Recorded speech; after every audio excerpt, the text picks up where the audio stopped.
다들 잘 계셨습니까? 한 달 만인 것 같네요, 그죠? 예. 그 전에 배운 거 다 까먹으셨죠, 이제? 예. 오늘 새로운 마음으로 새롭게 시작해 보도록 하겠습니다. 오늘 주제는 성령을 믿나이다.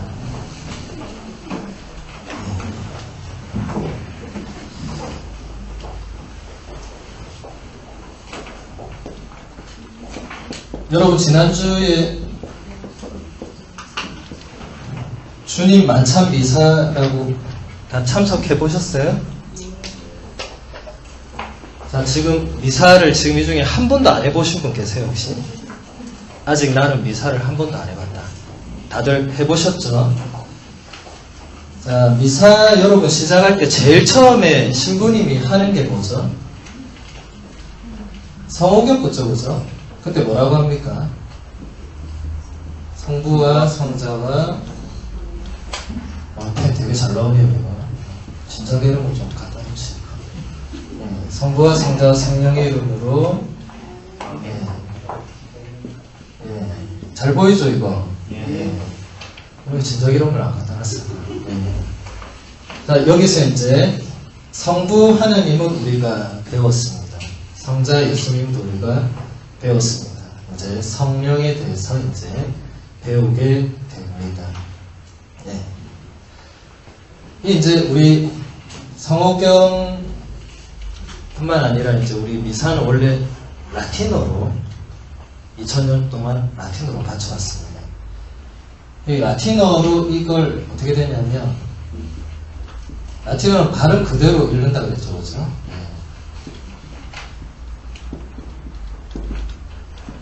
자, 이거 한번 읽어볼까요? In nomine Patris. 그 다음에 읽어볼까요? Et Filii. 그 다음에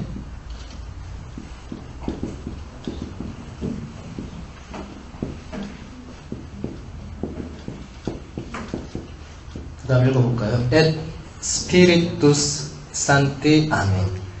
이거를 우리가 저렇게 번역을 한 겁니다. 영어로 쓰면 여러분 이해가 더 쉽고 똑같습니다.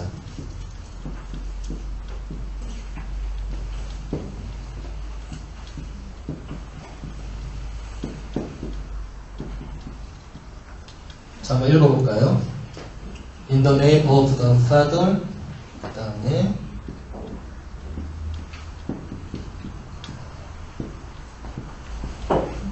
읽어볼까요? And of the Son.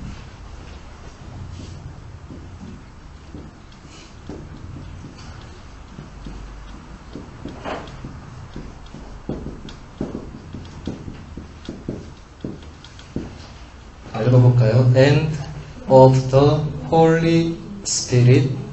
Amen. 이렇게 되죠. 자, 이렇게 보니까 이제 라틴어가 이제 별로 어렵지 않죠, 그죠? 인이 똑같죠, 그죠? 같은 전치사입니다.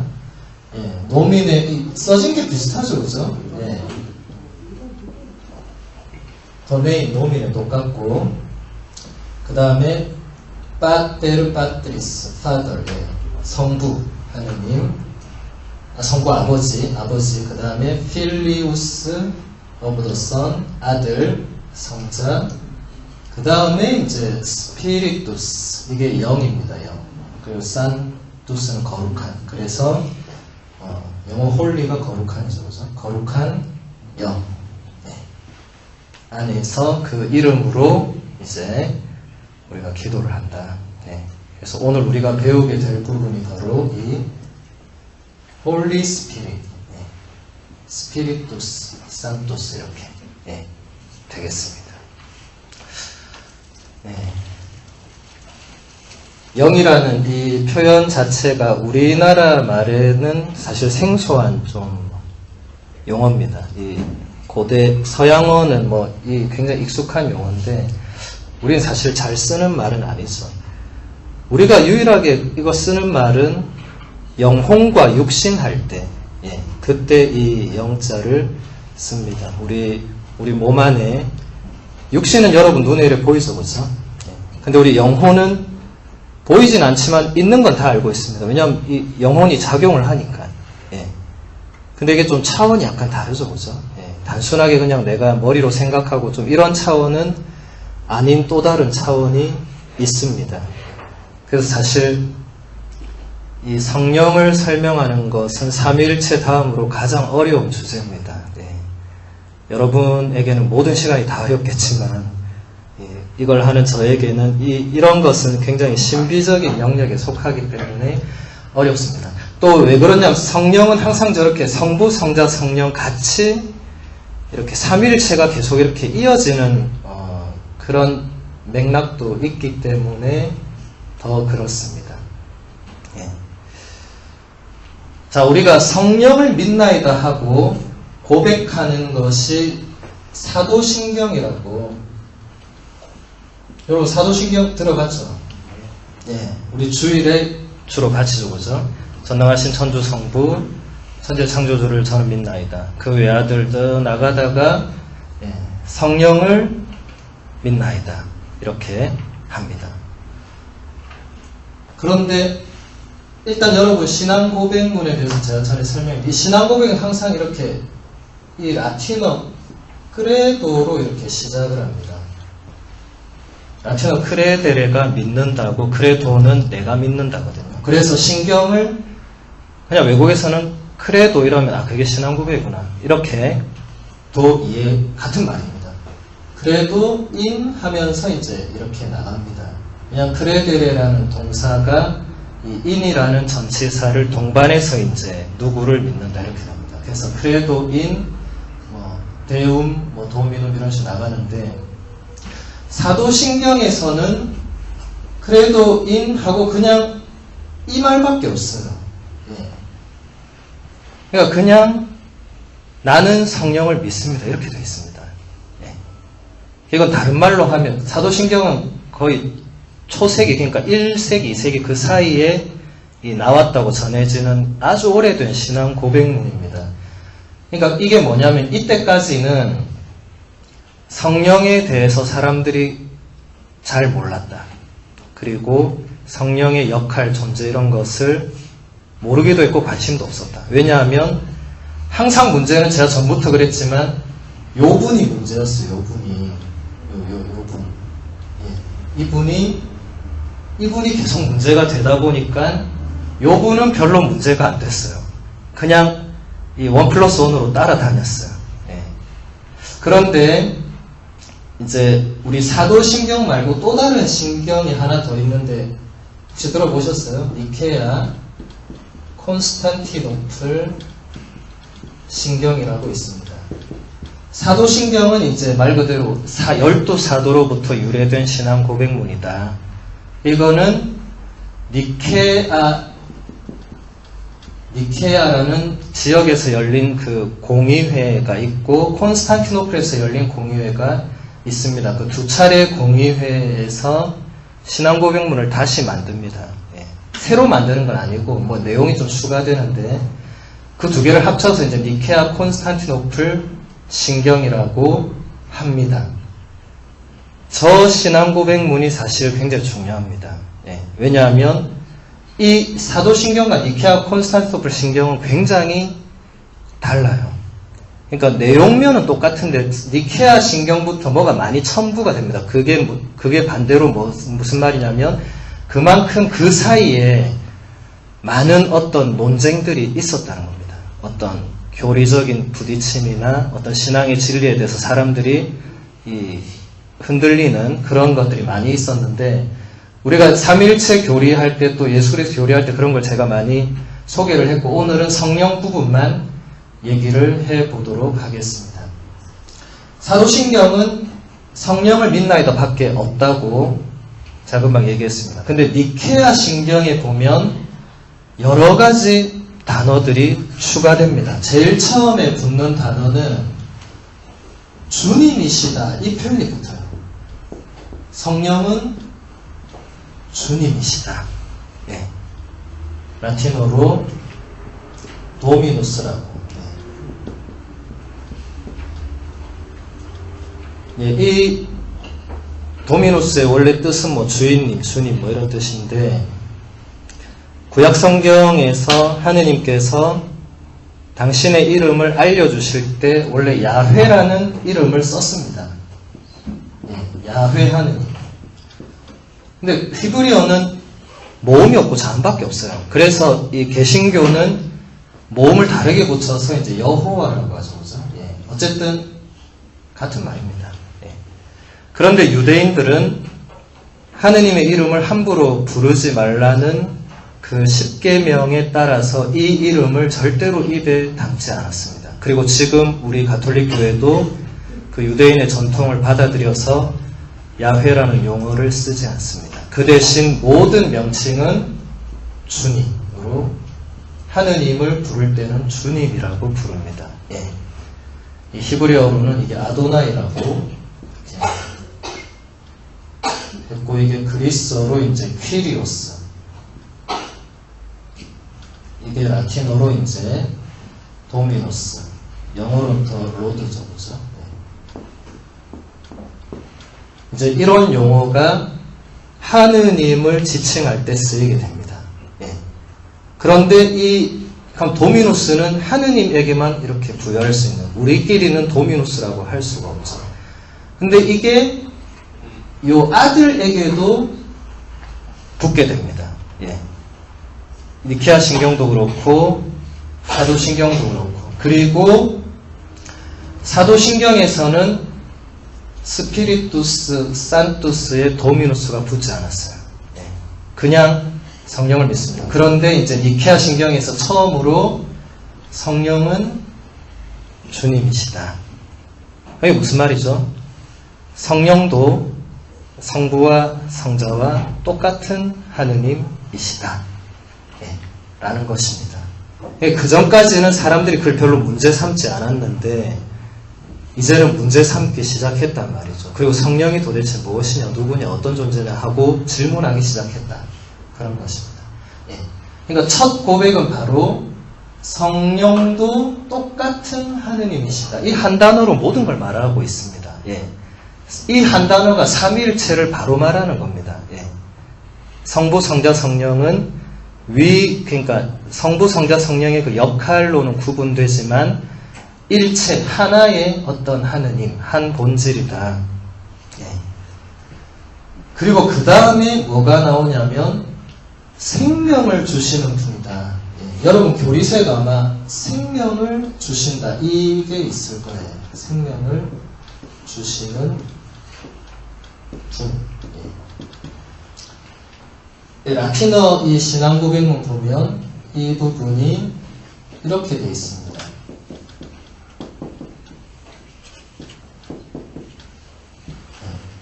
vivificantem 이렇게 되어 있어요.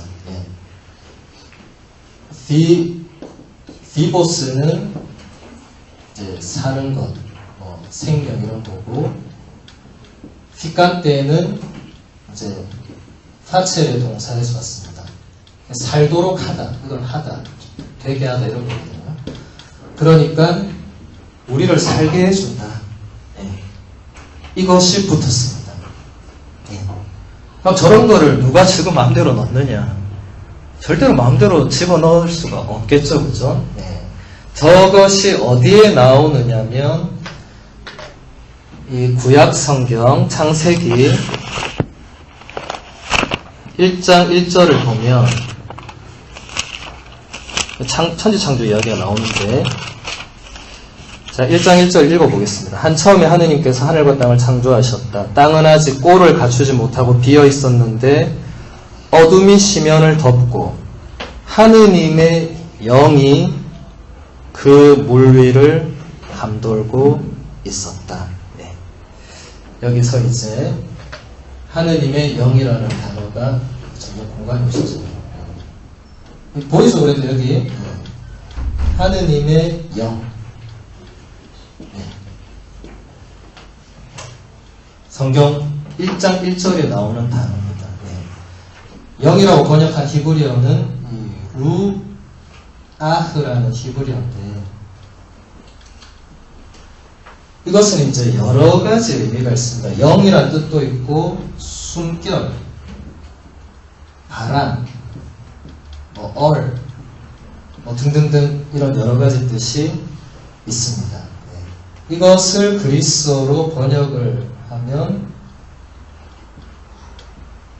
네, 그리스어 쓰니까 한숨 소리가 들리네요. 네.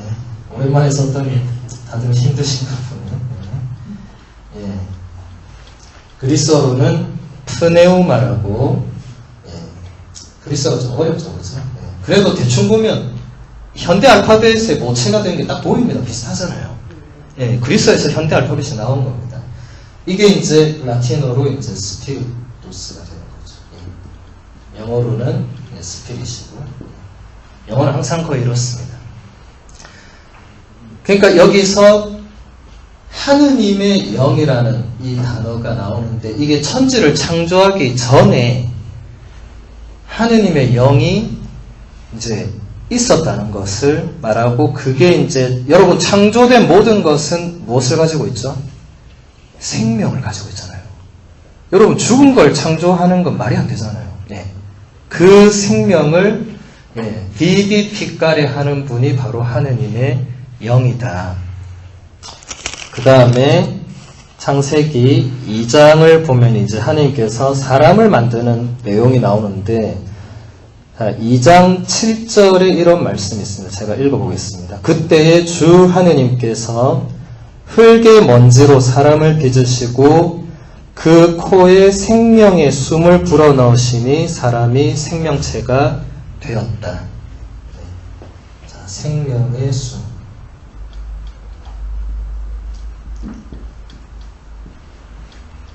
그러니까 하느님께서 흙으로 이렇게 사람을 빚어서 육신을 이렇게 만들었는데, 육신만으로는 생명이 유지될 수가 없죠.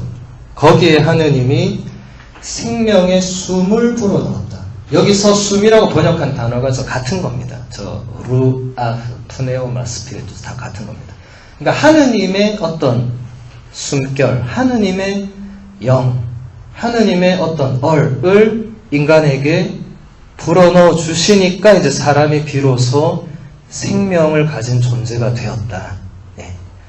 여러분, 우리가 숨 멎으면 죽잖아요. 여러분, 물에 30분 이상 물 속에 숨 먹고 가만히 사람, 몰라, 기네스 속에 누구 있던데, 그 이상은 안 됩니다. 그죠? 예. 1시간 안에 죽습니다. 숨이 멎으면 죽어요. 그러니까 이때도 저 비비피까레의 의미가 이런 데 담겨 있는 거죠. 그래서 이 신앙 고백문에 생명을 주시는 분이 바로 성령이시다. 하느님이 비록 불어넣어 주셨지만 그게 바로 성령이다. 예. 이제 쓸 곳이 없네요, 이제. 예. 이제는 앞에 거를 지우도록 하겠습니다. 자, 그 다음에 어떤 부분이 나오느냐. 성령께서는 성부와 성자로부터 발하신다. 이런 표현이 나옵니다. 네. 성령께서는 성부와 성자로부터 발하다. 발하다는 이제 어디서 이렇게 유래한다, 나온다. 이 라틴어 프로체베레 동사를 번역한 건데, 근데 여기서 우리가 하나 이제 짚고 넘어가야 될 것은, 이제 원래 만물의 근원은 한 분이죠, 그죠? 하느님 아버지만 근원입니다. 그래서 성자도 성령도 하느님으로부터 나옵니다. 그런데 원래 니케아 콘스탄티노플 신경에는 성부로부터 성자를 통해서 성령이 나온다고 그렇게 돼 있었어요. 그런데 나중에 이것을 좀 바꿉니다. 성부와 성자와 이 같이, 그러니까 성부와 성자, 제가 아까 뭐라고 했죠? 성령께서는 성부와 성자에게서 발한다. 그러니까 아버지 성부와 아들 성자에게 동시에 성령이 발한다. 이것 때문에 동방교회가 갈라져 나가게 됩니다. 이 매우 중대한 사건입니다. 그러니까 여기서 첨부된 단어가 필리오괴라는 단어가 이제 들어갔습니다. 네. 이게 필리오는 아까 봤죠, 아들. 네. 근데 이 꾀라는 단어가 라틴어에서 이제 이 아까 본 and 의미거든요. 네. 원래는 아버지로부터 나와서 아들을 통해서 나온다 이렇게 성령이 정의됐다가 나중에 또 다른 공의회에서 아들과 같이 이렇게 나온다. 여러분 듣기에는 그게 그 말이지. 예. 근데 그때는 또 그런 게 중요했어요. 그런 하나하나가 어쨌든 우리 이 로마 가톨릭 교회 쪽은 예수님 이게 결국은 뭐냐면 성부와 성자를 이제 본질이 같다 이걸 강조하려다 보니까 이렇게 됐는데 지금 뭐 여러분 잘 모르겠지만 저 그리스, 러시아 이런 데는 동방 정교회라고 우리와 좀 비슷하지만 약간 다른 이 교회가 있습니다. 거기서는 이거 잘못됐다고 이제 이렇게 서로 갈라져 나가게 됐습니다.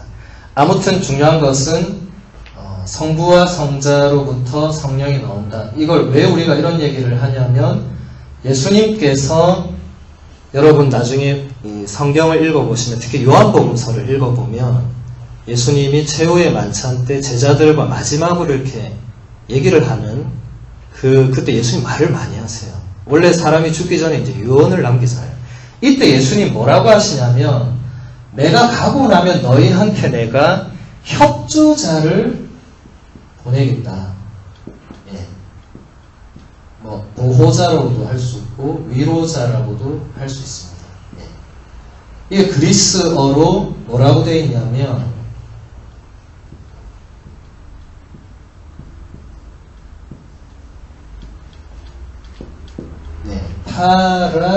파라클레토스. 여기서 들어본 적 있습니까? 파라클리토 성령 이런 말을 우리가 많이 쓰죠. 예. 파라클레토스. 이건 이제 파라와 클레토스가 합쳐진 건데 파라는 이제 가까이 뭐 곁으로 이런 뜻이고 클레토스는 부르다라는 그 칼레인 동사에 이게 동사형이 됩니다. 그러니까 곁으로 불러졌다. 뭐라고 되죠? 불러졌다. 부르심 받다. 뭐. 예. 하여튼 곁으로 불려서 호출받아서 곁으로 왔다. 예. 이걸 라틴어로 하면 보카토스 이렇게 됩니다. 이게 결국은 옆에 이렇게 불러서 옆에 온 사람이니까 이제 협조하는 사람, 보호하는 사람, 또 뭐 위로하는 사람, 네, 그런 여러 가지 의미가 되겠죠. 예수님께서 계속 이 파라클레토스를 보내겠다고 계속 얘기합니다. 네. 그것도 내가 가면 아버지가 보낸다고 하고 내가 보낸다고 계속 얘기를 해요. 요한복음 여러분 14장을 집에 가서 읽어보시면 계속 예수님께서 14장, 15장, 16장 읽어보면 계속 내가 너희에게 뭐 위로자, 협조자, 보호자를 보내겠다. 아마 번역은 조금씩 다르게 해놨을 수 있는데 어쨌든 그 원문은 파라클레토스입니다. 라틴어는 아드보카토스고 네. 뭐 변호자도 되겠죠. 네. 어쨌든 이분이 예수님께서 이분을 당신이 보내겠다. 그러니까 하느님과 똑같은 어떤 그걸 또 드러내는 거죠. 그걸 이제 우리가 신앙 고백문에 이걸 넣은 겁니다. 이 서방 가톨릭 교회는. 근데 동방 교회는 그걸 거부한 거죠. 사실은 같은 표현인데 그렇게 되었습니다. 자, 그리고 그 다음에 이제 여기 신경의 그 다음 이어지는 고백은 뭐냐면 성부와 성령께서는 성부와 성자와 더불어서 영광과 흥숭을 받는다. 이런 표현이 있습니다. 예. 이게 굉장히 중요한 표현입니다. 예. 그러니까 성령은 성부와 성자와 같은 영광과 흥숭을 받는다. 더불어 이 표현을 잡을 때 좋은 번역이 아닙니다. 이게 라틴어로 보면 이제 쓰임을 아도라뚜로 이렇게 되거든요. 그리고 앳 콘글로리 피카뚜로 이렇게 되겠습니다. 예. 그러니까 아도라레는 흠숭받는 거고 글로리피카레는 영광을 받는 건데 시물은 똑같다는 거거든요. 예. 꼬는 함께고. 그러니까 성부와 성자와 성령은 똑같이 흠숭받고 똑같이 영광을 받는다. 이겁니다. 그러니까 이런 한마디 한마디가 얼마나 중요하냐면 만약에 삼위일체가 안 되면 여기서 성령이 같은 흠숭과 같은 영광을 받을 수 없는 거죠. 여기 뭐 성모님이 들어간다거나, 예. 아까 주님과 마찬가지. 우리는 아무도 성모님을 향해서 도미노스 이렇게 안 합니다. 이게 개신교가 우리에 대해서 상당히 잘못 알고 있는 부분입니다. 우리는 성모님께 아도라레, 그러니까 흠숭을 하지 않습니다. 그들은 우리가 성모님을 흠숭한다고 알고 있죠. 그러니까 굉장히 모르는 겁니다. 사실 무지한 겁니다. 제대로 알지도 못하면서 비판하는 거죠. 흠숭은 전적으로 하느님께만 속해 있는 단어입니다. 예. 아도라레와 글로리피카레 이런 동사는 오로지 하느님께만 사용하는 동사입니다. 성모님이나 뭐 성인이나 그 외에 뭐 모든 분들에게는 저 단어들은 한 번도 쓰인 적이 없고 지금도 쓰지 않습니다. 쓸 수도 없습니다. 근데 성령께서 그 전에는 이런 단어가 없었습니다. 성령도. 그러니까 그게 다른 말로 뭐가 되겠어요? 그 전에는 성령이 요 정도에 와 있었다.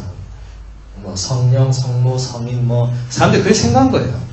뭔지 잘 몰랐으니까. 그런데 이 신앙 고백문을 통해서 이제는 성령님이 이제 다시 여기 하느님과 이 하느님의 대열, 성부와 성자와 성령으로 같이 이제 흠숭과 공경을 받는다. 예, 라는 겁니다. 자, 흠숭 이런 말이 사실은 어려운 말이죠. 예. 사실 저 아도라레 이런 걸 번역할 길이 없으니까 흠숭 이렇게 한 건데 아도라레라는 라틴어는 아까 여기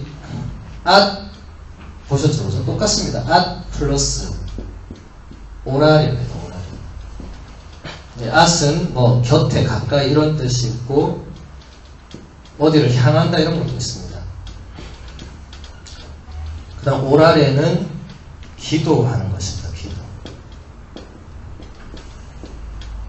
그러니까 아도라레는 일단 문자 그대로 의미는 그 대상을 향해서 기도하는 혹은 그 대상 가까이에서 곁에서 기도하는 것을 의미합니다.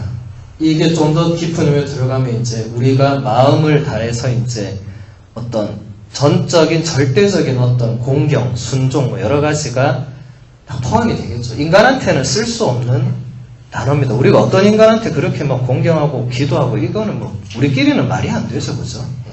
우리끼리는 서로 그냥 신뢰하고 뭐 친하게 지내고 안 친하게 지내고 그 정도죠. 예. 그러니까 이런 단어들은 오로지 하느님께만 신적인 존재에게만 사용이 됩니다. 그런데 이제 이런 것을 구체적으로 이제 번역한 게 매우 어렵습니다. 그래서 이제 그냥 흠숭한다. 예. 우리가 대충 뭔지 몰라도 이게 굉장히 어떤 절대적인 존재를 향해서 우리가 이렇게 인간이 뭐 할 수 있는 최고의 어떤 예를 다하고 아마 이런 느낌으로 이제 가는 거죠, 그죠? 근데 어쨌든 이것을 성령도 똑같이 받는다. 예, 라는 것입니다. 그 다음에 니케아 콘스탄티노플 신경에 나오는 신앙 고백문이 뭐냐면 예언자들을 통하여 말씀하십니다. 이렇게 되어 있습니다. 예언자들을 통하여 말씀하십니다.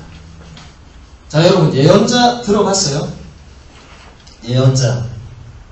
예언자들을 통하여 말씀하신다. 여러분 예언자란 말 한 번도 안 들어봤습니까? 어디서 들어봤어요? 뭐 노스트라다무스 이런 사람. 네. 근데 굉장히 중요한 차이가 있습니다. 여러분 노스트라다무스가 하는 예언은 뭐죠? 미래에 일어날 일을 미리 말하는 거죠. 네. 그런데 우리 교회에서 성경에서 말하는 예언은 미래에 일어날 일을 말하는 게 아니고 하느님께서 인간에게 하시는 말씀을 그 사람이 받아서 전하는 겁니다. 그러니까 좀 더 다른 의미, 신탁 이런 게 더 훨씬 가까운 의미가 되겠죠. 네. 하느님이 당신 메시지를 우리 서성대 씨한테 전해서 서성대에서 사람들한테 내가 오늘 하느님의 메시지를 받았다. 그럼 사람들이 다 듣는 거예요. 뭐라고 하대? 하느님이 뭐라 했다. 이렇게 되는 거죠. 그러니까 이게 좀 위험하죠. 거짓 예언자도 많았겠죠. 그죠? 네. 실제로 많았고 지금도 이런 사람들이 굉장히 많습니다. 내가 참된 예언자로. 사람들이 홀리는 거죠. 들어보면 비스무리하거든. 뭔가 그럴싸하고 그죠? 조심해야 됩니다. 아무튼 예언자들을 통하여 말씀하셨다. 이게 마지막 부분인데 이 예언자들은 누구냐? 여러분 구약 성경에 펼치면 수많은 예언서가 나옵니다. 이사야, 예레미야, 에제키엘, 아모스, 호세아, 요엘, 나훔, 하박국 뭐 굉장히 많아요. 그 사람들이 전부 다 구약의 하느님의 예언자들이었습니다. 예. 이들이 한 일은 철저히 그 당시 이스라엘 백성들에게 하느님의 그 뜻, 하느님의 말씀을 전했습니다. 그런데 그게 얘들이 직접 한 게 아니고 성부 하느님이 얘한테 바로 한 게 아니고 성령 하느님께서 하셨다. 네, 라는 겁니다. 이런 것들이 사도신경에 전혀 없는 부분이고 지금도 근데 우리가 믿을 교리로 우리가 확정된 내용들입니다. 그러니까 구약의 그 수많은 예언자들이 하나님 말씀을 선포하고 전했는데 그걸 누가 있느냐면 성령 하느님이 하셨다. 성부, 성자, 성령은 역할이 다 다릅니다. 예. 성부 하느님은 천지를 창조하고 이런 근원적인 어떤 존재고 성자 예수님은 우리 지난번에 배웠죠. 강생구속. 이 땅에 인간이 되어 내려와서 이 십자가 죽음 부활을 겪으면서 이제 인류 구원의 그런 구세주 역할. 이제 성령께서는 아까 본 생명을 주시고 그 다음에 이런 예언자들을 통해서 말씀하시고 그 외에도 성령께서 하시는 일은 너무나도 많지만 이 신앙 고백문 안에 그걸 다 넣을 수는 없습니다. 그러니까 핵심적으로 지금 제가 얘기한 이 도미누스 주님부터 저 생명을 주신 비비픽가레부터 성부와 성자에서 가라시고 그 다음에 마지막으로 예언자들을 통하여 말씀하시는 분이다. 4가지 정도로 이렇게 정리가 되어 있습니다. 그러면 성령께서 신약에서 우리가 아까 구약은 잠깐 봤으니까 신약에서 성령께서 어떤 일들을 하셨나 한 가지만 살펴보도록 하겠습니다. 너무 많아서 다 살펴볼 수가 없습니다. 예수님께서 탄생하실 때 어떤 일이 있었는지 한번 보도록 하겠습니다. 루카복음서 1장 26절에서 38절의 말씀을 제가 한번 읽어보겠습니다. 6째 달에 하느님께서는 가브리엘 천사를 갈릴레아 지방 나자렛이라는 고을로 보내시어 다윗 집안의 요셉이라는 사람과 약혼한 처녀를 찾아가게 하셨다. 그 처녀의 이름은 마리아였다. 천사가 마리아의 집으로 들어가 말하였다. 은총이 가득하니여 기뻐하여라. 주님께서 너와 함께 계시다. 이 말에 마리아는 몹시 놀랐다. 그리고 이 인사말이 무슨 뜻인가 하고 곰곰이 생각하였다. 천사가 다시 마리아에게 말하였다. 두려워하지 마라 마리아야. 너는 하느님의 총애를 받았다. 보라 이제 네가 잉태하여 아들을 낳을 터이니 그 이름을 예수라 하여라. 그분께서는 큰 인물이 되시고 지극히 높으신 분의 아드님이라 불리실 것이다.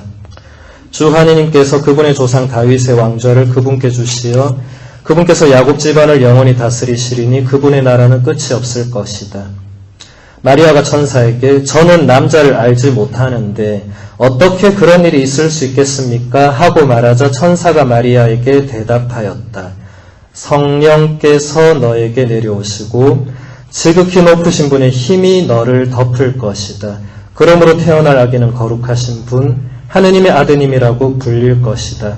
너의 친척 엘리사벳을 보아라. 그 늙은 나이에도 아들을 잉태하였다. 아이를 못 낳는 여자라고 불리던 그가 임신한 지 6달이 되었다. 하느님께는 불가능한 일이 없다. 마리아가 말하였다. 보십시오. 저는 주님의 종입니다. 말씀하신 대로 저에게 이루어지기를 바랍니다. 그러자 천사는 마리아에게서 떠나갔다. 네, 여러분이 앞으로 성당을 다닐 때 가장 자주 듣게 될 이 말씀입니다. 그리고 여러분들이 해외에 이제 여행을 가거나 성지순례 가면은 그 막 그림 이런 게 많이 있는데 가장 많은 그림이 이 제가 읽은 거를 그려놨을 거예요. 네, 성모님이 한쪽에 이렇게 있고 한쪽에 천사가 있습니다. 그리고 위에 보면 어떤 할아버지가 이렇게 보고 있습니다. 네, 바로 그 장면을 이제, 그려놓은 건데 지우개가 떨어지면 펜이 좋으니까 지우개가 좀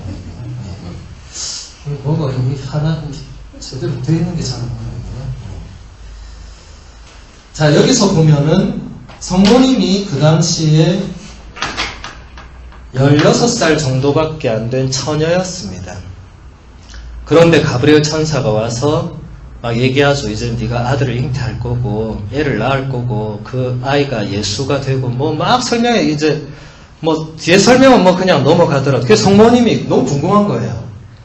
저는 남자를 알지 못합니다. 네. 이 다른 말로 뭐죠? 저는 아직 결혼한 남자가 없고 남자와 그런 관계를 맺은 일이 없는데 어떻게 애가 생기냐 이거지. 네. 굉장히 정상적인 질문이죠, 그죠? 그때 천사가 뭐라고 합니까? 성령께서 너에게 내려올 것이다. 그리고 지극히 높으신 분의 힘이 너를 덮을 것이다. 같은 말이겠죠, 그죠? 예. 지극히 높으신 분의 힘과 성령은 거의 같은 의미라고 보시면 됩니다. 어쨌든 이 힘으로 네가 동정이지만 잉태하고 애를 낳을 거다, 동정으로. 그러면서 천사가 누구에게 하냐면 네 친척 엘리사벳 봐봐라. 네. 엘리사벳은 세례자 요한의 어머니입니다.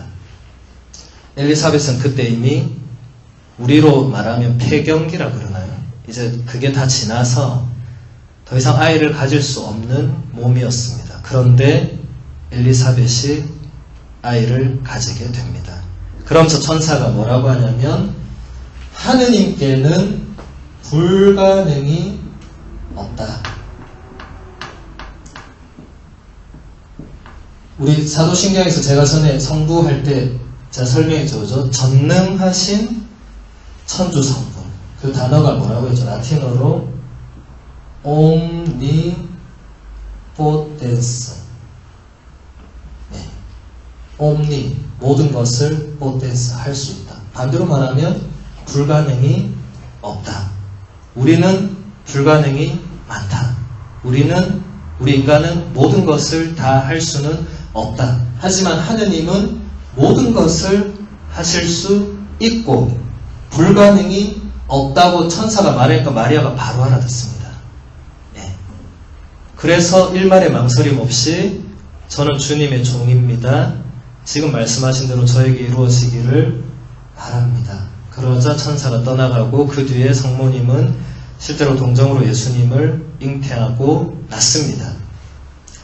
근데 요셉이 누군지는 알죠? 성모님과 그 당시에 약혼관계를 맺고 있던 남자였습니다. 근데 요셉이 어느 날 보니까 자기 약혼녀 마리아가 애를 배웠다는 걸 알게 돼요. 네. 자, 그럼 요셉 뭐라 생각하겠어요? 저 여자가 어디서 다른 남자하고 관계를 맺어서 애가 생겨. 왜냐면 자기하고는 관계를 안 했으니까. 그래서 요셉이 무슨 생각을 하냐면 그 당시에 그런 게 걸리면은 돌에 맞아 죽어야 했습니다. 여자가. 간음죄는 돌에 맞아 죽도록 법에 규정되어 있었어요.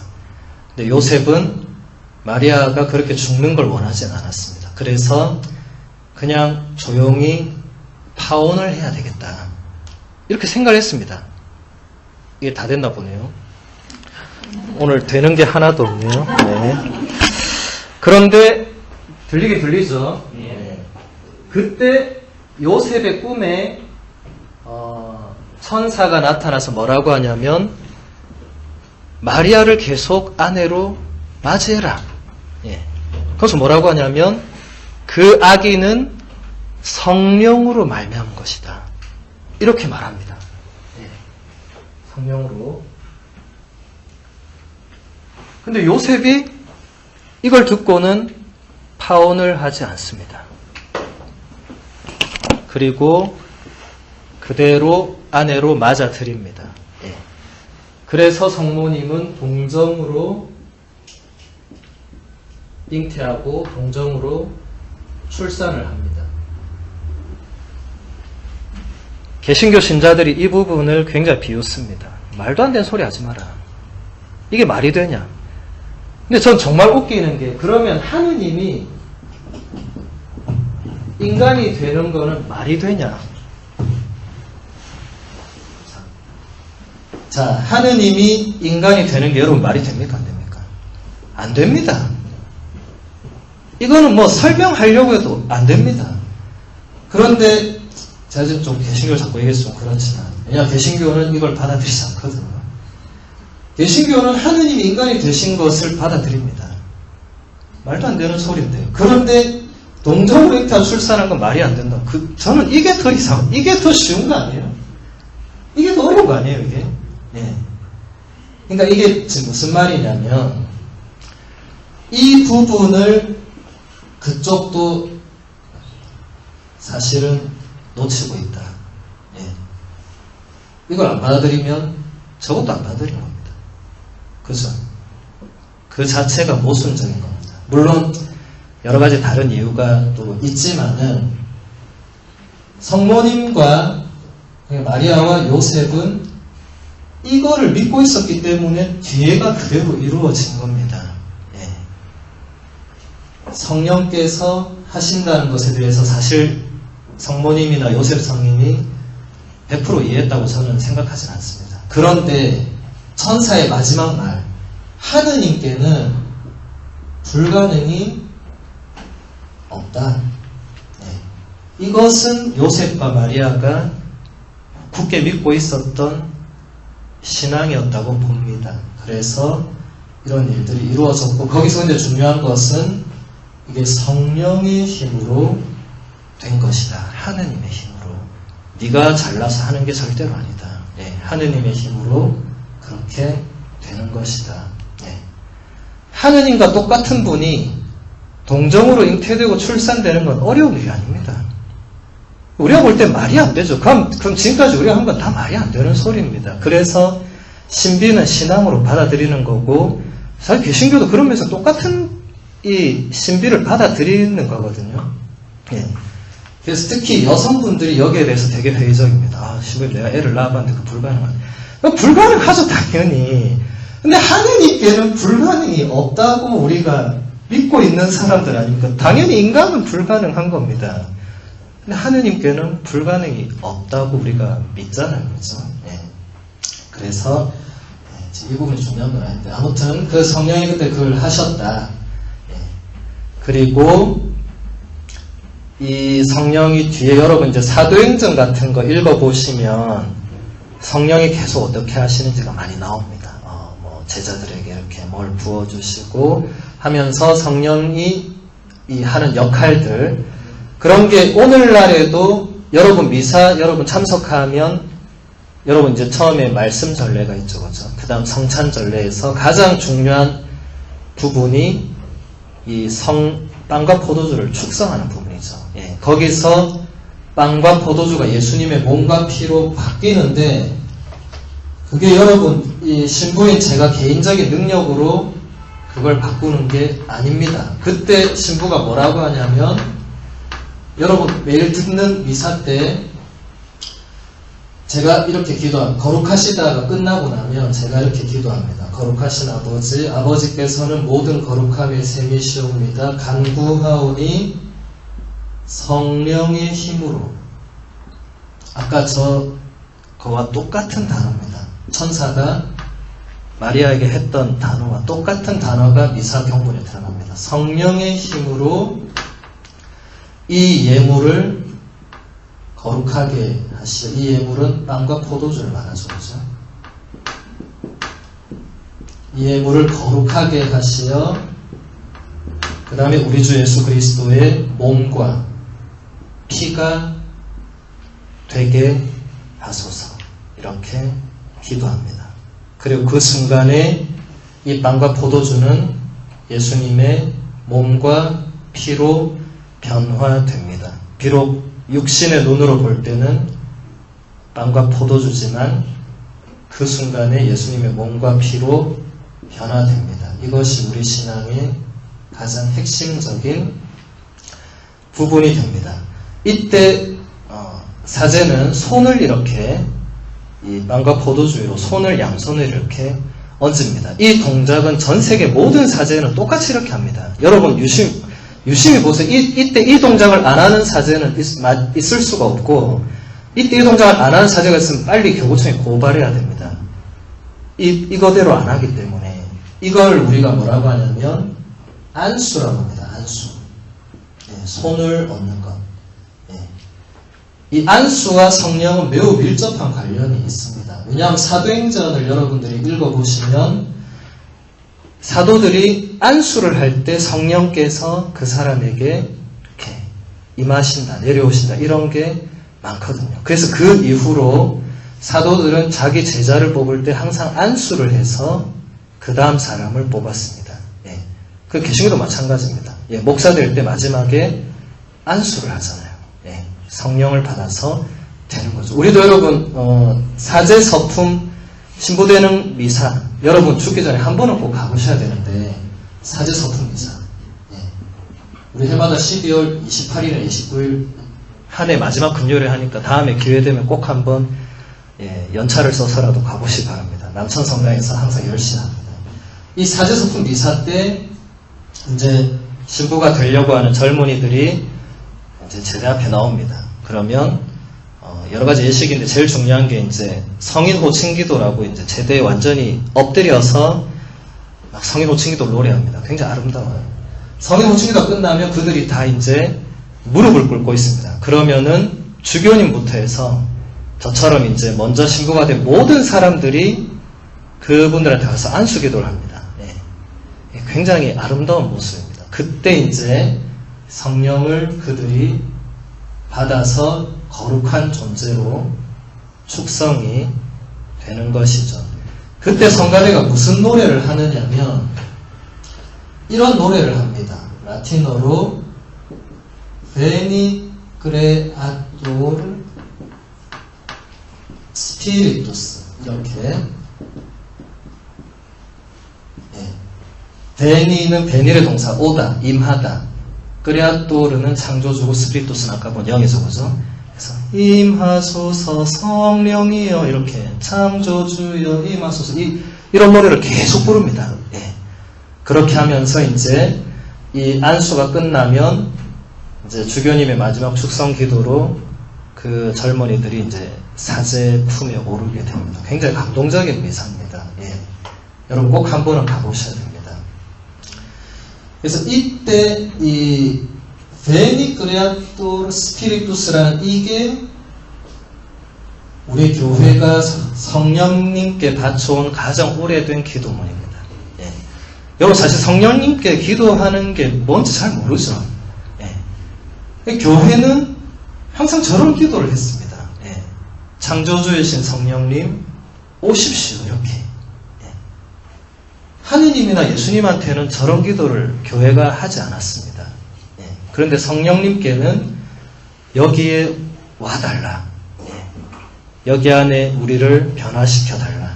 우리를 정말 당신께서 주시는 그 어떤 힘, 어떤 은사, 선물 이런 것으로 우리를 새롭게 해달라. 이런 청을 드리는 것이죠.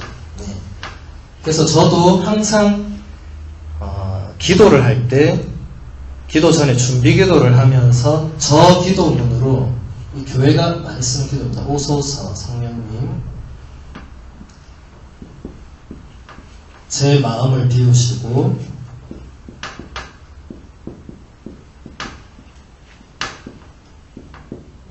당신으로 채우소서.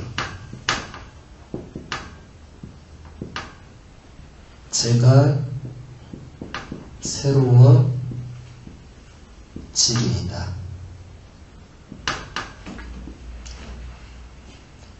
제가 쓰는 기도지만 사실 우리 교회의 많은 분들이 이미 써왔던 기도입니다. 그러니까 어떤 미사나 어떤 기도를 하기 전에 준비 기도로, 여러분 기도는 항상 준비가 필요합니다. 운동도 마찬가지죠. 여러분 모든 일에는 준비가 필요합니다. 여러분 오늘 여기 오기 전에 뭐 했어요? 준비부터 했잖아요. 예, 옷을 입고 씻고 정리하고 하고 준비해서 왔잖아요. 여기 지금 그냥 온 사람 아무도 없습니다. 여러분 운동을 하기 전에 반드시 준비 운동을 해야 됩니다. 그냥 하면 다칩니다. 이제 여러분들 절대 준비 운동 없이 그냥 운동하시면 안 됩니다. 예.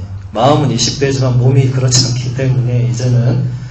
근데 기도도 준비가 필요합니다. 여러분 미사 시간이 7시 반이라고 해서 7시 30분에 허겁지겁 오는 사람과 적어도 그 전에 미리 와서 앉아서 준비하는 사람은 매우 다릅니다.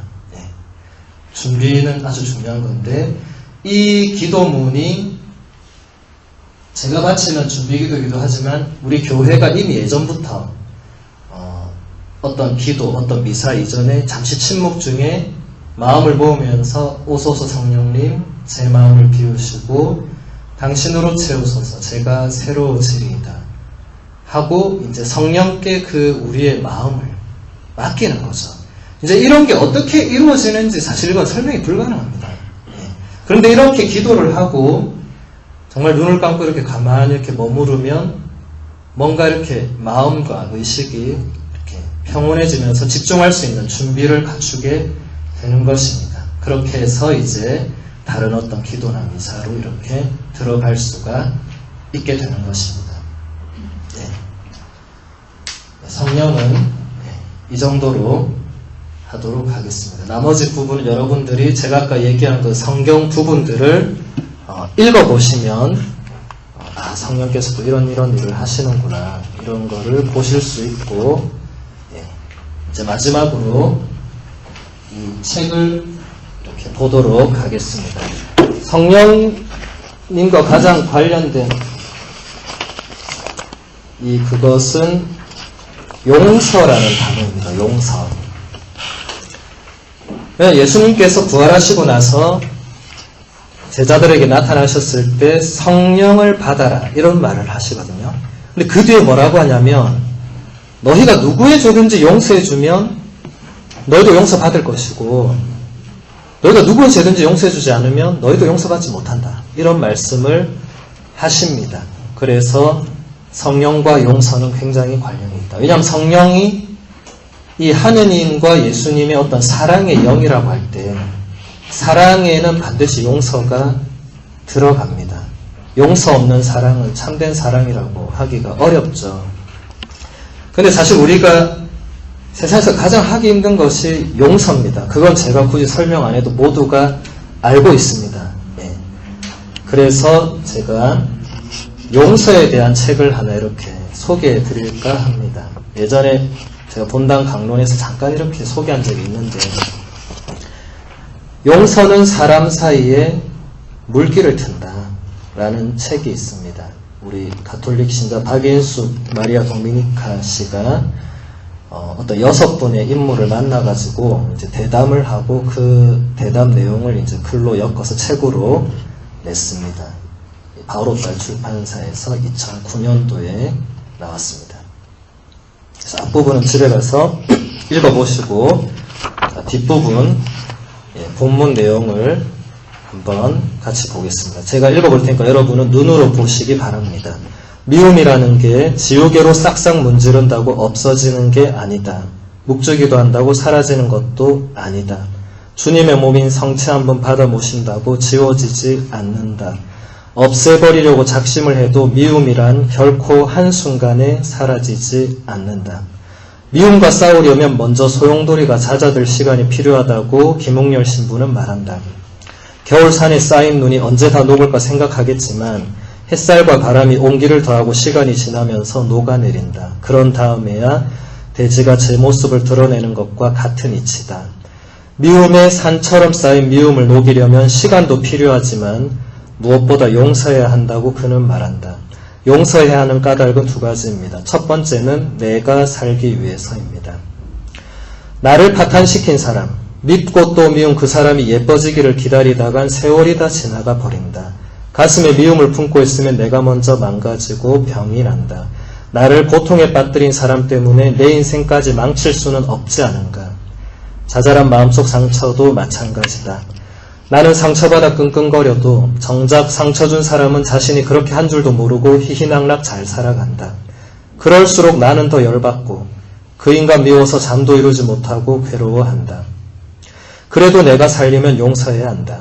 하루하루 행복하게 살기도 모자라는데 나에게 피해를 준 사람 때문에 금쪽 같은 하루, 귀한 한 달, 소중한 1년, 황금 같은 몇 년을 불행으로 도배하는 건 더 억울한 일이다. 용서해야 하는 두 번째 이유는 그 사람을 선하게 변화시키기 위해서입니다. 어둠이 두 개 모이면 더 큰 어둠이, 악이 두 개 모이면 더 큰 악이 된다. 하지만 어둠은 빛이 들어오면 물러나고 악은 선을 만나야 물러난다. 한 사람이 다른 사람에게 악한 마음을 보내기 시작하면 양쪽 다 망가진다. 부산에 있는 시누이와 미국에 사는 올케가 서로 못마땅하게 여기는 사이라고 하자. 두 사람이 전화통을 붙잡고 싸우지 않아도 마음으로 미운 화살을 쏘아대면 두 사람 모두 다 병이 난다. 가족까지 서로 미워하다가 결국 온 집안이 흉하게 변해가는 모습을 그는 적지 않게 보았다. 그렇다면 도대체 어떻게 용서해야 할까요? 용서에도 과정이 있습니다. 먼저 나를 괴롭힌 사람, 원수를 위해 기도해야 합니다. 물론 그렇게 하는 것이 말처럼 쉬운 일이 아니다. 자식을 찌른 사람을 위해 생미사를 넣고 미사 시간에 맞춰 성당에 앉아 있어도 가슴 속에선 저릿저릿 미움이 솟구친다. 그래도 내가 살기 위해서는 기도해야 한다. 주님 앞에 앉아 기도한다고 입을 뗐는데 원수를 향한 욕이 터져 나온다고 해도 놀랄 건 없다. 미움과 용서라는 두 대치점이 갈등을 일으키는 것이니까 끝까지 붙들고 기도하다 보면 욕은 줄어들고 그 사람을 위해 기도하는 자신을 발견할 때 미움으로 병든 마음의 치유와 용서가 시작된다. 두 번째는 내 거울을 밀쳐내고 하느님 거울 앞에 서서 자신을 비춰보는 것입니다. 내 거울로 상대방을 비춰보면 나는 손해보고 상처받고 가슴에 칼을 받은 사람이다. 그러나 하느님 거울에 비춰보면 나 때문에 손해보고 상처받은 사람도 보인다. 하나도 아니고 둘도 아니고 수두룩하다. 나 때문에 피해를 입은 사람이 이렇게 많다니. 하느님 거울에 비춰보면 나 역시 죄인이다. 나도 죄인이라는 동질성을 가지면 다른 사람한테서 받는 상처만 가지고 길길이 뛸 수는 없는 일이다. 나에게 피해를 준 사람만 들여다보는 이분법적 사고로는 용서가 불가능하다. 세 번째는 나에게 못되게 구는 그 사람의 과거를 이해하려고 애쓰는 것입니다. 사람은 누구나 이런저런 일을 겪으며 산다. 나도 상대방도 마찬가지다. 나에게 피해를 준 사람의 현재만 볼 것이 아니라 그 사람의 상처까지 살펴야 한다. 아파하고 힘들어하는 상대방을 위해 기도하노라면 지난날 내가 받은 상처도 치유되고 서로를 가엾게 여기는 마음의 눈이 생긴다. 사람이 어려움에 처하면 숲은 보지 못하고 나무만 보는 잘못을 저지른다. 고통의 한가운데 벼랑 끝에 서 있을 때는 햇볕이 따뜻하게 내리쬐어도 나무 뒤에 있는 그림자만 보일 뿐 아름다운 꽃과 잎을 틔워내는 은총은 보지 못하기 쉽다. 마음의 치유와 용서의 기적이 일어나지 않는 것은 집착 때문입니다. 이미 빼앗긴 것에 대한 애착의 마지막 한 줌까지 포기해야 기적이 일어난다. 행복이라고 생각한 것을 버릴 때 기적을 맛볼 수 있다. 소중하게 생각하는 것을 포기하는 만큼 행복이 깃든다고 김웅열 신부는 힘주어 말한다. 책의 한 부분입니다. 6명 중에 이 김웅열 신부님이라는 한 분과 그 안에 또 한 부분이고 이제 다른 분들은 또 다른 어떤 많은 얘기를 하고 있습니다. 그래서 특히 미움으로 힘들어하는 분들, 용서하지 못하는 사람 때문에 힘들어하는 분들이 계신다면 이 책을 꼭 한번 사서 읽어보시기를 추천을 합니다.